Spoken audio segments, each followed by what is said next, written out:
Hello बच्चों, कैसे हैं आप। देखिए, NCERT mathematics class 10th chapter 2 है पॉलिनोमियल, जिसको आज हम पढ़ेंगे। आपने 9th क्लास में भी पढ़ा है, 9th क्लास में भी सेकंड चैप्टर है पॉलिनोमियल्स, ठीक है ना। अब 10th क्लास में जो हम पढ़ेंगे वो थोड़ा सा आगे की चीज़ है, ठीक है ना। तो 9th क्लास का हमें थोड़ा रिवाइज करना पड़ेगा, फिर हम आगे 10th क्लास का पढ़ेंगे। तो पॉलिनोमियल्स को हम शुरू करते हैं। देखिए, पॉलिनोमियल्स दो शब्दों से मिलकर बना है, एक है पॉली और एक है नोमियल्स।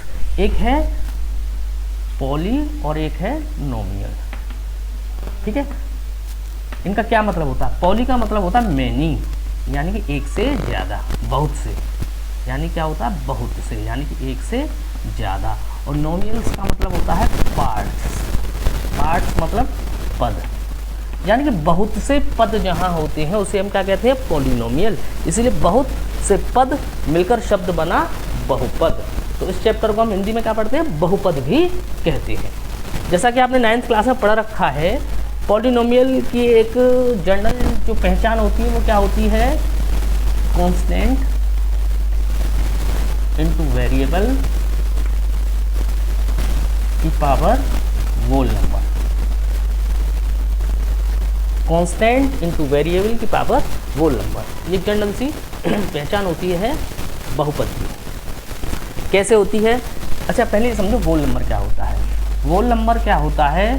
0, 1, 2 up to infinite. Whole number क्या होते हैं? 0 से लेकर इनफाइनाइट तक जितने भी नंबर्स होते हैं उनको हम क्या कहते हैं? Whole number. तो कोई भी जो संख्या है जो पावर में वेरिएबल की, यानी कि कांस्टेंट मीन्स अचर पद और वेरिएबल्स मीन्स चर पद जो वेरिएबल्स होते हैं, और होल नंबर मीन्स ये संख्या है 0, 1, 2, 3, 4, 5, 6, 7, 8 अप टू इनफाइनाइट, कुछ भी हो सकता है। तो ठीक है, ये सब इस फॉर्मेट में कोई भी पॉलिनोमियल आपका होगा। आगे हम और डिस्कस करेंगे इन चीज़ों पर। तो देखिए, 9th क्लास में और 10th क्लास में हमारे 3 तरीके के पॉलिनोमियल्स हैं, ठीक है। कौन कौन से? एक है लीनियर पॉलिनोमियल, लीनियर पॉलिनोमियल। दूसरा है क्वाड्रेटिक पॉलिनोमियल, और तीसरा है क्यूबिक पॉलिनोमियल। क्वाड्रेटिक को हम पढ़ते हैं रैखिक बहुपद, ठीक है, रैखिक बहुपद। अभी तीनों को समझाऊंगा, तीनों क्या होते हैं। इसको पढ़ते हैं द्विघात। ये सब 9th क्लास में आपने पढ़ा हुआ है, थोड़ा सा रिवीजन करवाए दे रहा हूँ। और ये है त्रिघात, क्यूबिक मतलब 3 घात वाला, त्रिघात बहुपद, ठीक है ना। अब हमने 2-3 चीज़ें नई आई यहाँ पर। रैखिक है, ये द्विघात है और ये त्रिघात है। अब ये घात शब्द क्या आया? तो 9th क्लास में हमने पढ़ी है पावर ऑफ अ पॉलिनोमियल, या डिग्री, सॉरी हम क्या कहेंगे? डिग्री, हम कहेंगे डिग्री। एक शब्द है डिग्री ऑफ पॉलिनोमियल,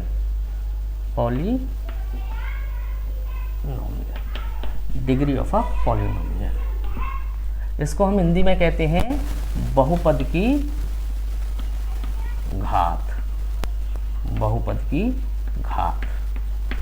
इसका कंसेप्ट क्या है? कोई भी पॉलिनोमियल है, जैसे कि x³ plus 5x square plus x की पावर 4 प्लस 5, ये कोई पॉलिनोमियल है, ठीक है ना। तो इसकी जो अधिकतम घात है उसे हम क्या कहते हैं? डिग्री ऑफ पॉलिनोमियल, यानी बहुपद की घात। इसमें सबसे ज़्यादा घात कौन सी है? यहाँ 3 घात है, या 2 है, या 4 है। सबसे ज़्यादा क्या है? 4। तो इसको हम क्या कहेंगे? कितनी डिग्री है इसकी डिग्री कितनी है? डिग्री है इसकी 4, ठीक है ना। यानी अधिकतम घात का किसी पॉलिनोमियल में जो अधिकतम घात होती है, highest power of a polynomial, बहुपद की अधिकतम घात को हम क्या कहते हैं? डिग्री ऑफ पॉलिनोमियल या बहुपद की घात, ठीक है। जैसे कि एक पॉलिनोमियल लें हम x plus x square plus 5, तो देखिए यहाँ x की पावर कितनी है? 1, और यहाँ x की पावर 2 है, और यहाँ 5। ये कॉन्स्टेंट टर्म है, यहाँ वेरिएबल है ही नहीं, ठीक है, तो अधिकतम घात कितनी है 2, तो इस पॉलिनोमियल की डिग्री कितनी हुई 2, डिग्री कितनी हुई 2, यानी हाईएस्ट पावर जो होती है उसको हम क्या कहते हैं डिग्री। ये आपने 9th क्लास में पढ़ रखा है, ठीक है ना। तो यहीं से देखिए ये शब्द बने हैं रैखिक पॉलिनोमियल। रैखिक पॉलिनोमियल में क्या होती है, डिग्री कितनी होती है 1 होती है। द्विघात बहुपद या क्वाड्रेटिक पॉलिनोमियल में क्या होती है, डिग्री इसकी कितनी होगी 2, और त्रिघात यानी 3 घात वाले में क्यूबिक पॉलिनोमियल में डिग्री कितनी होगी, डिग्री होगी 3। नाम से समझ में आ रहा है, यानी कि जो आपका लीनियर पॉलिनोमियल है रैखिक बहुपद उसकी डिग्री होती है 1, यानी अधिकतम घात उसमें कितनी होती है 1। अभी दिखाऊंगा और सोल्व करके सबको। और क्वाड्रेटिक पॉलिनोमियल यानी कि द्विघात इसकी डिग्री कितनी होती है 2, और क्यूबिक पॉलिनोमियल यानी कि त्रिघात इसकी डिग्री कितनी होती है 3। ये थोड़ा सा अंतर है इनमें। अभी और दिखाते हैं आपको, यहाँ पर दिखा, कोई भी हमारा देखिए टर्म है जैसे कि ax प्लस बी, ठीक है, जहां a और b क्या है कांस्टेंट, वेरिएबल कितना है हमारा, देखिए a and b are real and a is not equal to 0। इसमें क्या है ax plus b, a and b are real numbers हो सकते हैं, ठीक है ना। रियल नंबर मतलब वास्तविक संख्या है, आपने पढ़ रखी है 9th क्लास में। और a is not equal to 0, a 0 नहीं होगा। अगर देखो a 0 हो गया हमारा तो ये पूरा टर्म 0 हो जाएगा कि नहीं हो जाएगा, तो क्या बचेगा b, तो वेरिएबल वाला टर्म ही 0 हो गया, तो पॉलिनोमियल कहाँ से आएगा, ठीक है ना।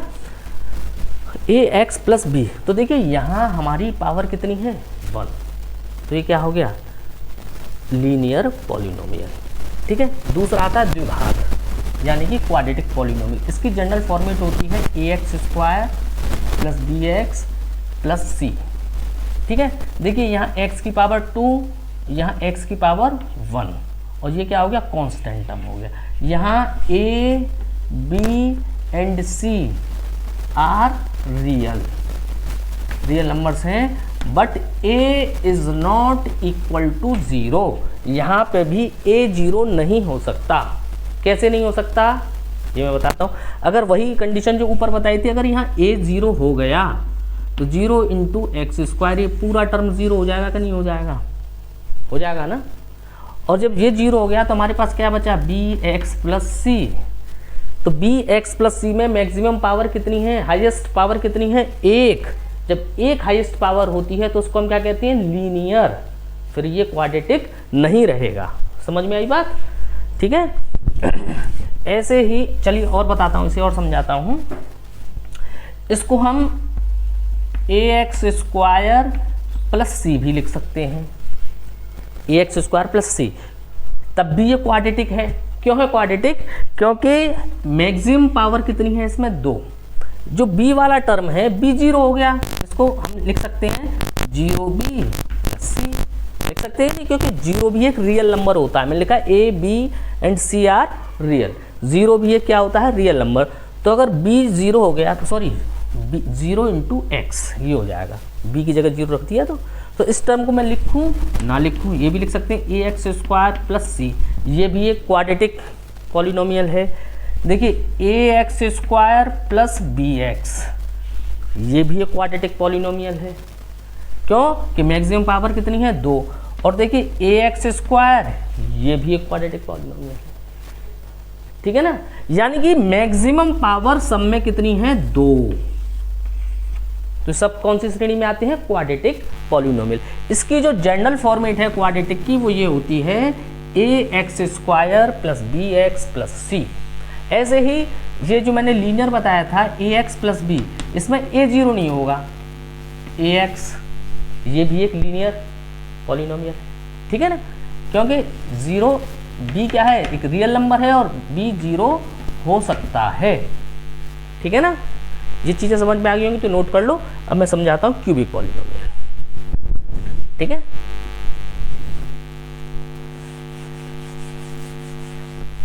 क्यूबिक पॉलिनोमियल में क्या होता है हमारा ax cube plus B X square plus C X plus D, ठीक है, where A B C and D are real, क्या है, रियल नंबर्स, वास्तविक संख्याएं, but A is not equal to 0।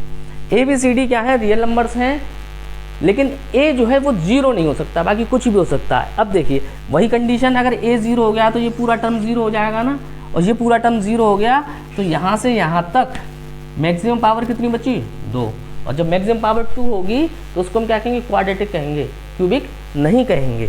तो देखिए इसके भी बहुत सारे तरीके हैं, ए एक्स क्यू, ये भी एक क्यूबिक पॉलिनोमियल है, A X cube plus B X square, ये भी एक क्यूबिक पॉलिनोमियल है क्योंकि मैक्सिमम पावर कितनी है, 3। A X cube plus C X, ये भी एक क्यूबिक पॉलिनोमियल होगा।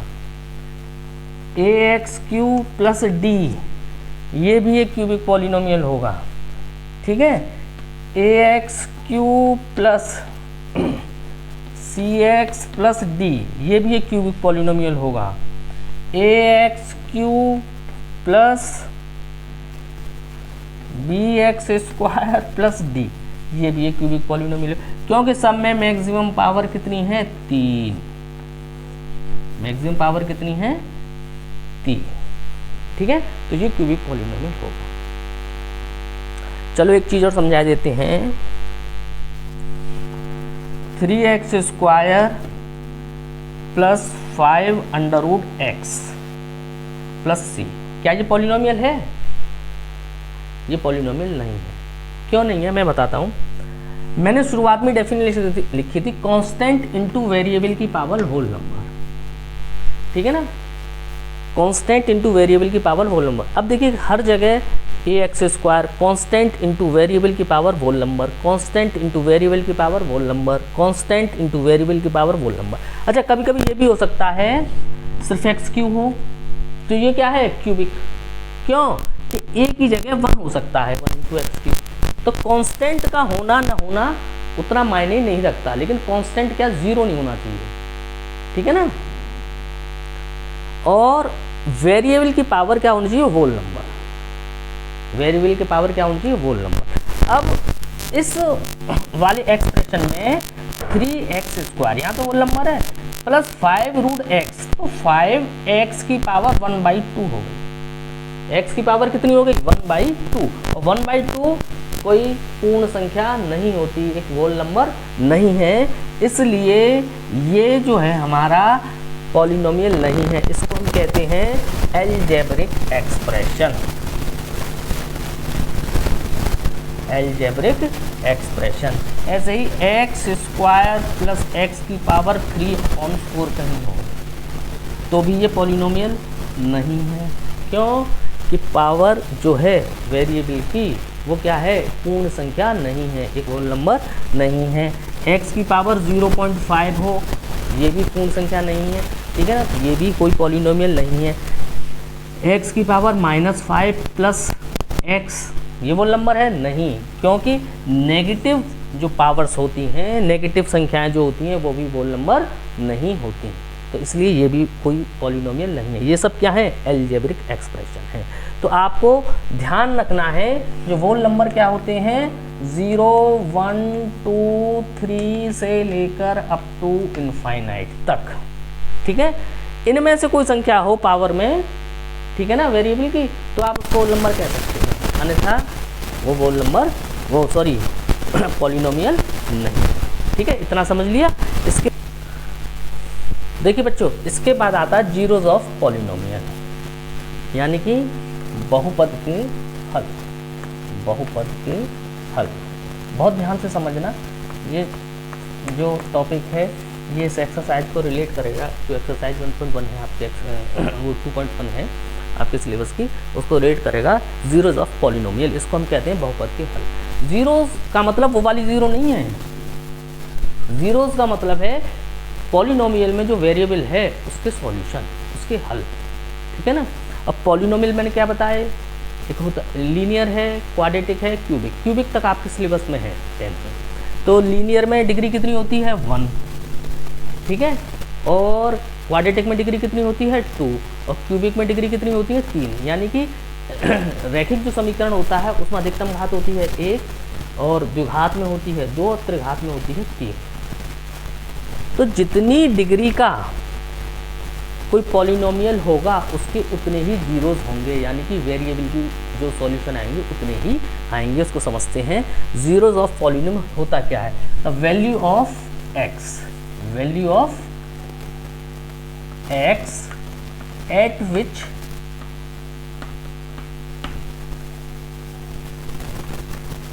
px becomes 0, यानी कि x का वो मान जहां पॉलिनोमियल की वैल्यू शून्य हो जाए।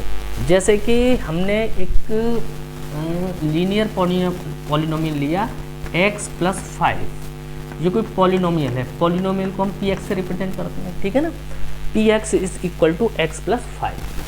तो value of x at which px becomes 0, यानी कि x का वो मान जहां पॉलिनोमियल की वैल्यू शून्य हो जाए उसे हम जीरो ऑफ पॉलिनोमियल कहते हैं। यानी कि इसकी वैल्यू शून्य हो जानी चाहिए, किसकी वैल्यू px की। तो पॉलिनोमियल का px बराबर x प्लस 5, तो मैंने शून्य लिख दिया इसकी जगह x प्लस 5। तो x इज इक्वल टू कितना आया -5। तो x ये क्या है -5, जीरोस ऑफ दिस पॉलिनोमियल, ठीक है ना। ये क्या है 0 है, ये क्या है 0 यानी हल है। ऐसे ही हमने एक क्वाड्रेटिक पॉलिनोमियल ले लिया x स्क्वायर प्लस 4, ठीक है। तो जब इसका हम 0 निकालेंगे तो कैसे निकालेंगे, px को हमें 0 लिखना पड़ेगा, यानी x स्क्वायर प्लस 4 बराबर 0। सॉरी, कोई हमने पॉलिनोमियल लिया quadratic polynomial x square minus 4, तो इसका सॉल्यूशन कैसे निकालेंगे, इस px की वैल्यू को हमें 0 लिखना पड़ेगा, यानी x square minus 4 is equal to 0। यानी कि इस px को हमने इस पॉलिनोमियल को हमने क्या इक्वलेंट लिख दिया 0 के। तो x square is equal to 4, तो x इज इक्वल टू √4 यानी कि प्लस माइनस 2, यानी x बराबर कितना आया 2 और माइनस कर दो, यानी कि ये क्या हुए zeros of this polynomial px equal to x square minus 4। मैंने बताया ना कि जितनी डिग्री होंगी किसी पॉलिनोमियल में, लीनियर, क्वाड्रेटिक या क्यूबिक, उसके मैक्सिमम उतने ही जीरोज हो सकते हैं। लीनियर में जीरोज की संख्या कितनी होगी 1, क्वाड्रेटिक में कितनी है 2, 1 और 1 2, ठीक है ना। और क्यूबिक में कितने होंगे जीरोज 3। ऐसे ही वैल्यू ऑफ पॉलिनोमियल हम निकालते हैं, value of px at x is equal to k। कैसे निकालेंगे, px बराबर कोई पॉलिनोमियल है हमारा x स्क्वायर प्लस 5। अब देखिए at x is equal to k, इसका मतलब क्या है, यानी कि जहाँ जहाँ x है वहाँ वहाँ हमें क्या पुट कर देना है k। तो क्या हो जाएगा pk is equal to k square plus 5। ऐसे ही हम लिखें at x is equal to 1, तो जहाँ जहाँ x है इस पॉलिनोमियल में वहाँ वहाँ हम 1 पुट कर देंगे। क्या हो जाएगा p x की जगह 1 इज x स्क्वायर, यानी कि 1 का स्क्वायर प्लस 5, 1 का स्क्वायर 1 और 5 का स्क्वायर वो प्लस 5 इज इक्वल टू 6। ऐसे ही p2 की वैल्यू क्या आएगी, यहाँ 2 रख दिया, तो जहाँ x है वहाँ 2 रख दो, 2 का स्क्वायर प्लस 5, 2 का square 4 plus 5 is equal to 9। ठीक है, ये क्लियर होता है।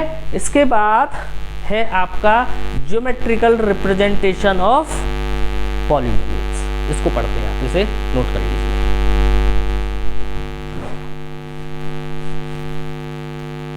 जो नेक्स्ट टॉपिक है आपका वो है geometrical meaning of zeros of polynomials, ठीक है ना। और इसको ज्योमेट्रिकल को हम ग्राफिकल भी कहते हैं।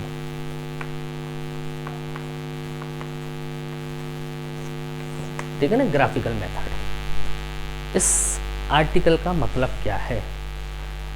ठीक है, पॉलिनोमियल्स को सॉल्व करने का एक तरीका तो हमने देख लिया कि जैसे कि P X is equal to X plus 4 कोई पॉलिनोमियल है, P X is equal to X plus 4 कोई पॉलिनोमियल है, तो हम x प्लस 4 को इक्वल टू 0 रख देंगे, तो x इज इक्वल टू कितना आएगा, -4। इस पॉलिनोमियल का सॉल्यूशन हो गया। लेकिन क्या है ज्योमेट्रिकल मीनिंग, यानी कि ग्राफिकल, ग्राफ पर, यानी कि देखिए 9th क्लास में आपने लाइन ड्रॉ करना सीखा होगा, सीखा है नहीं सीखा है?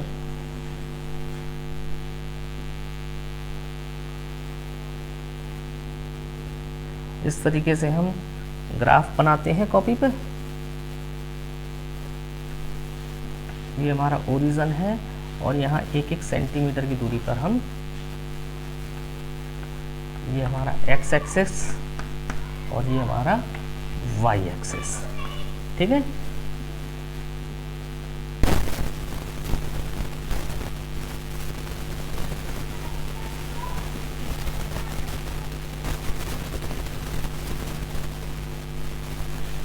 ठीक है, जैसे कि ये होता है 1 2 3 4 5, ये सब चीज़ें तो आती होंगी आपको, -1 -2 -3 -4, ये 1 2 3 4 5 -1 -2 -3 -4 -5। ये ग्राफ तो बनाना आता होगा, सही बच्चों को आता है। ठीक है, 9th क्लास में आपने सीखा है, और नहीं सीखा तो दोबारा सीख लीजिए।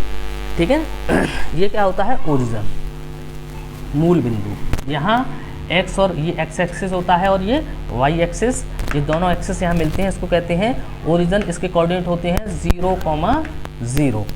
x एक्सिस पे इधर की ओर पॉजिटिव नंबर्स 1 2 3 4 5, इधर की ओर नेगेटिव नंबर्स -1 -2 -3 -4, और y एक्सिस पे ऊपर की ओर पॉजिटिव और नीचे की ओर नेगेटिव नंबर्स होते हैं। ठीक है, इसके बाद आते हैं P X equal to X plus 4। एक लाइन है, इसको हम ड्रॉ कैसे करें, तो ठीक है, x प्लस 4 ये कोई लाइन है, तो देखिए ये मैंने x और ये y, कम से कम 2 पॉइंट हम बना लेते हैं। हमें कम से कम 2 पॉइंट लेने हैं किसी भी लाइन को ड्रॉ करने के लिए। ठीक है, x प्लस 4, x की वैल्यू, अच्छा ये है हमारा px, लेकिन y नहीं है, तो जो px है ना, px, इसी को हम क्या मानते हैं, y, यानी कि जो y एक्सिस है यही हमारा px है। समझ में आ रही है, जो y एक्सिस है यही हमारा px है, y is equal to px, यानी कि यही हमारा क्या है, px, इसी को px को हम y मानते हैं, y एक्सिस पे। ठीक है, तो x की कोई भी वैल्यू अपने मन से रख लीजिए जो ग्राफ पे एडजस्ट हो जाए। जैसे कि मैंने लिखी x की वैल्यू 1 लिख दी, x की वैल्यू मैंने लिख दी 1, तो ये 1 प्लस 4 कितना हो गया, 5 हो गया ना, y इज इक्वल टू 5, तो y की वैल्यू हो गई 5। ठीक है, और x की वैल्यू और अपने मन से कुछ भी रख के देख लीजिए, इतनी बड़ी मत रखने का, 10 रख लीजिए, इस ग्राफ पे भी ना आए। ठीक है ना, हमारा 4 तक 5 और ये 4 5 तक की वैल्यूज है, तो उतनी रख लीजिए कि आ जाए। अब x की वैल्यू हमने रख दी -2, सोच के देखिए -2 रख दिया यहाँ पे, और ये +4, तो y की वैल्यू कितनी आई, -2 + 4 प्लस का 2। ठीक है ना, अब इन पॉइंट्स को, ये पॉइंट हमने मान लिया a और ये b, ये क्या है 1,5, ये है 1,5, और ये पॉइंट कौन से हैं, -2,2। ऐसे लिखते हैं हम कोऑर्डिनेट ज्योमेट्री में। जब हम पढ़ते हैं तो पहले x की वैल्यू और फिर y की वैल्यू, यानी कि पहला जो वो संख्या है वो x अक्ष को रिप्रेजेंट करती है और दूसरी संख्या y अक्ष। ठीक है, तो चलिए 1,5, 1 कहाँ है, 1,5, पहला देखो यहाँ लिख देता हूँ 1,5, ये हमारा ए पॉइंट है, ये 1,5, x एक्सिस पे 1 ये है, और 5 कहाँ है, y एक्सिस पे, दूसरी वैल्यू y एक्सिस की है, तो 5 है। तो इनका लगभग जब हम एक लाइन खींचेंगे, ये बेटा मैं चौक से खींच रहा हूँ, आप जब स्केल से खींचेंगे तो बिल्कुल सही आएगी। तो ये पॉइंट हमारा, जैसे कि ये और ये कैसे मिलाते हैं, तो ये जो पॉइंट है समथिंग, ये हमारा आ गया 1,5 यानी ए, और दूसरा पॉइंट है क्या हमारा -2,2। तो देखिए -2,2 यानी ये क्या है x और ये है y। पहली वैल्यू x होती है और दूसरी वैल्यू y। तो x एक्सिस पे -2 कहाँ है, मेरा, और y एक्सिस पे +2 कहाँ है, मेरा। इन दोनों को मैंने ऐसे मिलाया, तो ये जो पॉइंट आया ये आया हमारा b -2,2। अब ये मेरा a पॉइंट है और ये मेरा b पॉइंट है।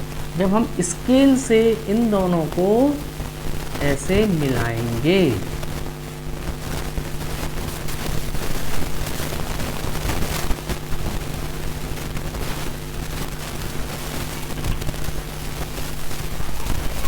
ये था हमारा b पॉइंट। स्केल से ऐसे मिलाएंगे, खींचेंगे तो एक लाइन ड्रॉ हो जाएगी।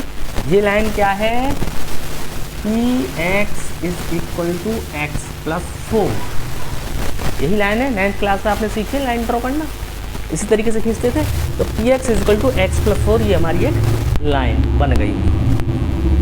ठीक है, अब हमें क्या समझना है, geometrical meaning of zeros of polynomial. Geometrical meanings of zeros of polynomial या graphical meaning of zeros of polynomial. अच्छा, थोड़ा सा रिवाइज करते हैं, समराइज करते हैं। जीरोस क्या होता था, value of x at which px will becomes 0, यानी x का वह मान जहाँ px यानी का मान 0 हो जाए, यानी पॉलिनोमियल का मान 0 हो जाए।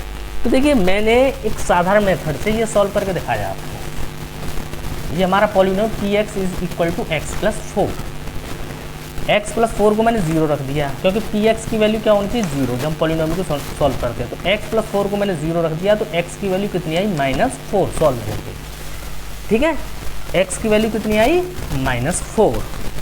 और जब मैंने ग्राफिकल मेथड से इसको सॉल्व किया है तो देखिए ये -4 है, -4 है ये।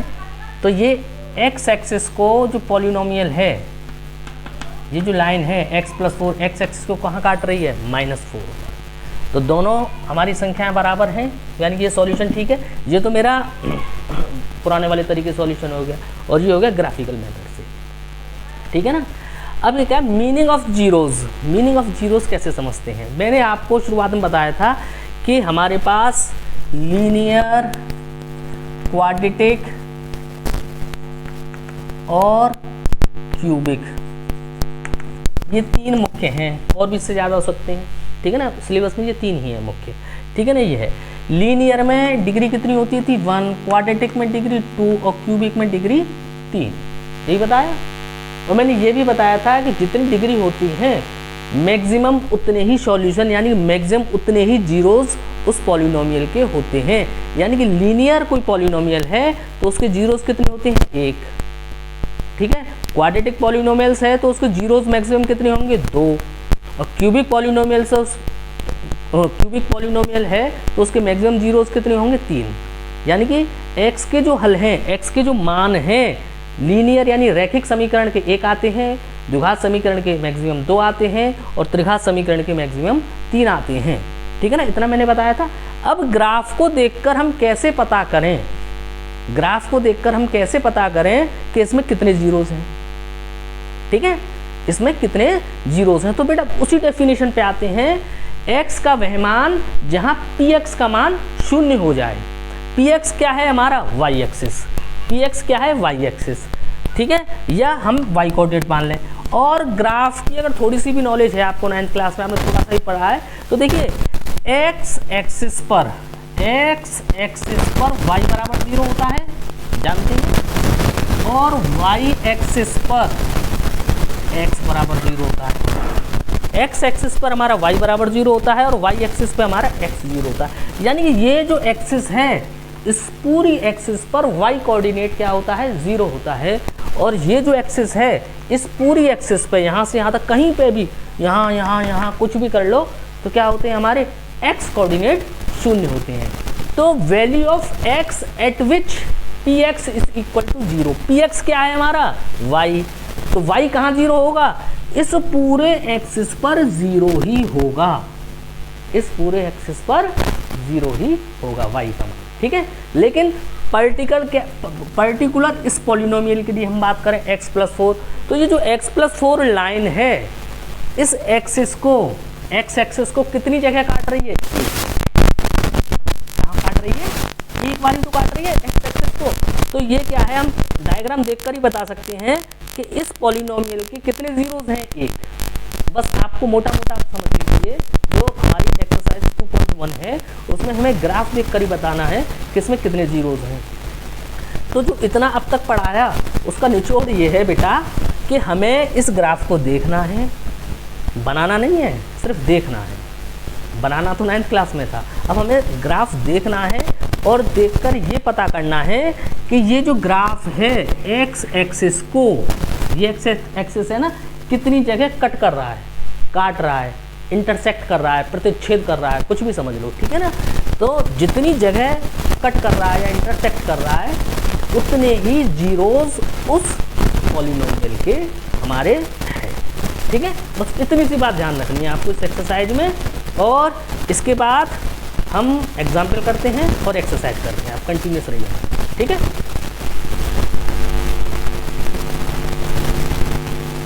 आपकी बुक का एनसीईआरटी की जो बुक है आपकी टेक्स्ट बुक, उसका जो एग्जाम्पल 1 है वो ये है, look at the graph, each is a graph of y equal to px where px is a polynomial for each of the graph, find the number of zeros. यानी कि जो पहला क्वेश्चन है उसमें हमें ग्राफ को देखकर नंबर ऑफ जीरोज बताने हैं।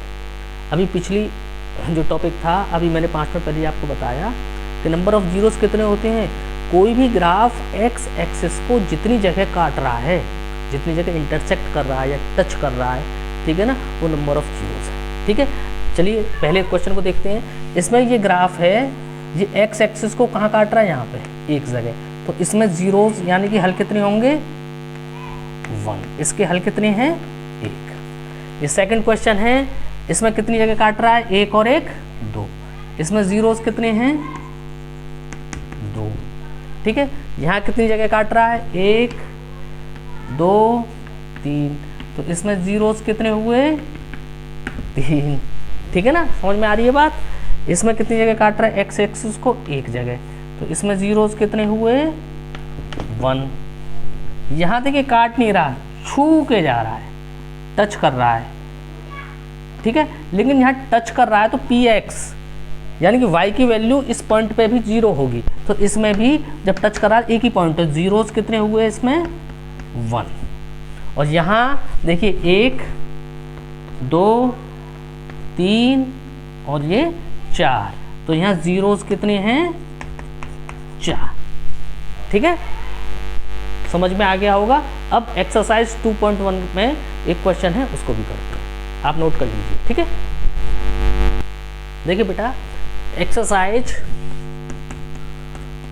2.1 का पहला क्वेश्चन है। इसमें भी हमें क्या है, ग्राफ देख के नंबर ऑफ जीरोज बताने हैं। यानी कि ग्राफ देख के हमें ये बताने हैं कि इन पॉलिनोमियल्स के कितने हल हैं, ठीक है। चलिए पहला क्वेश्चन है, ये एक्स एक्सिस है और ये वाई एक्सिस है, और जो ग्राफ है ये एक्स एक्सिस के पैरेलल है। यानी कि एक्स एक्सिस को जो पैरेलल लाइन होती है वो कभी कट नहीं करती, तो ये कट कभी न कर रहा है न कभी कट करेगा, इसलिए इसके जीरोस की संख्या कितनी है? इसके जीरोस की संख्या भी 0 होगी। सेकंड क्वेश्चन है, ये ग्राफ है, ये एक्स एक्सिस को यहाँ एक पॉइंट पे कट कर रहा है, तो इसके जीरोस की संख्या भी कितनी होगी? 1। एक पॉइंट पे तो कट कर रहा है एक्स एक्सिस को। इसके बाद थर्ड क्वेश्चन में ये जो ग्राफ है ये एक्स एक्सिस है, इस वाला देखो एक पॉइंट यहाँ, एक पॉइंट यहाँ 2 और एक पॉइंट यहाँ 3 जगह कर रहा है, तो इसके जीरोस कितने हुए? 3। ये 1 और 1 2, इसके जीरोस कितने हुए? 2, ठीक है। सेम क्वेश्चन फिफ्थ है, इसमें ये जो ग्राफ है इस एक्स एक्सिस को कहाँ काट रहा है? 1 2 3 4, यानी कि जीरोस कितने हैं? 4। और यहाँ देखिए 1 2 3, यहाँ जीरोस कितने हैं? 3, ठीक है। उम्मीद करता हूँ आपकी समझ में आया होगा। अगर समझ में आया है तो चैनल को लाइक करिए, सब्सक्राइब करिए और अपना प्यार मुझे देते रहिए।